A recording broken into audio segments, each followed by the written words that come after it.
સ્વાગત છે ફરીકવાર આપણી યુટ્યુબ ચેનલ નકુમારીસની અંદર ખેડૂતો માટે એક મહત્વનો પરિપત્ર આવ્યો છે મહેસૂલ વિભાગ તરફથી. મિત્રો વાત કરીએ રીસર્વે રેકોર્ડ પ્રમુલગેશન બાદ માલુમ પડતી ક્ષતિઓ સુધારવા માટે વાંધા અરજી કરવાની છે. સમય મર્યાદાની અંદર વધારો કરવામાં આવેલો છે.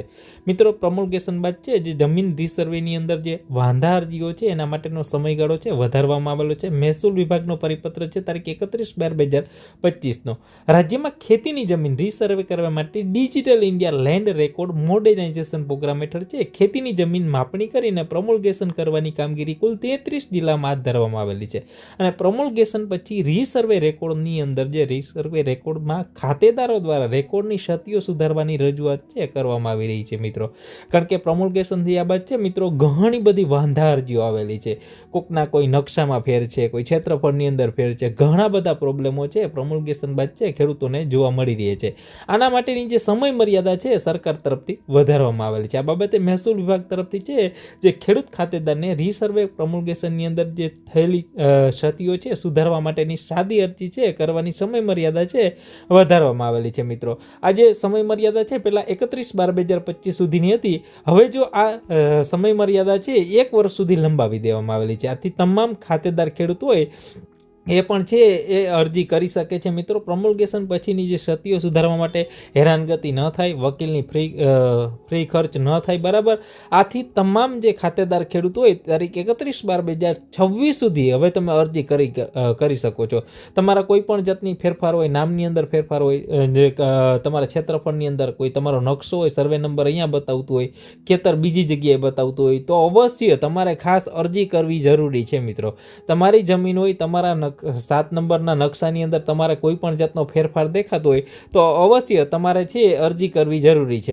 આ અરજી કઈ જગ્યાએ કરવાની છે? તમારો જે જિલ્લો હોય બરાબર તેની અંદર DIRL કચેરી હશે બરાબર, તે જગ્યાએ તમારે કરવાની છે બરાબર.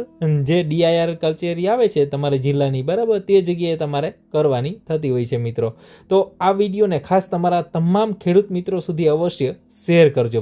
અને જ્યારે તમે અરજી કરવા જાઓ છો ત્યારે તમારા 7/12 છે, 8 છે બરાબર, આધાર કાર્ડ છે અને સાથે એક તમારો નકશો હોય બરાબર જમીનનો ચતુર્દિશાનો, આ તમારે લઈને તમારે સાદી અરજી કરવાની થશે. મિત્રો અરજી છે તમને ત્યાંથી જ મળી જશે અરજીનું ફોર્મ બરાબર.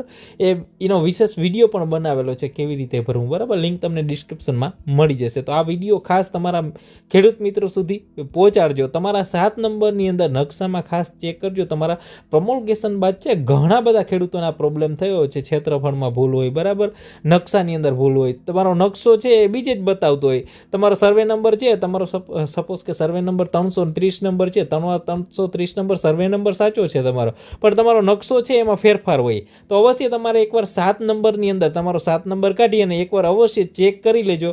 તો આ જે આગળ પ્રોબ્લેમ ન આવે બરાબર. કારણ કે સરકાર તરફથી હવે ડિજિટલ મોડર્નાઇઝેશન થાય છે તો એમાં શું કે ઓનલાઈન તમારો સર્વે થતો હોય તો ઓનલાઈન સર્વેની અંદર તમારો ખાતા નંબર આપણે 330 સર્વે નંબર 330 છે પણ નકશો બીજાની વાડીનો બતાવતો હોય તો આવી ભૂલ ન થાય બરાબર. અને આવી ભૂલો અગાઉ થયેલી છે જે પ્રમુલગેશન વખતે.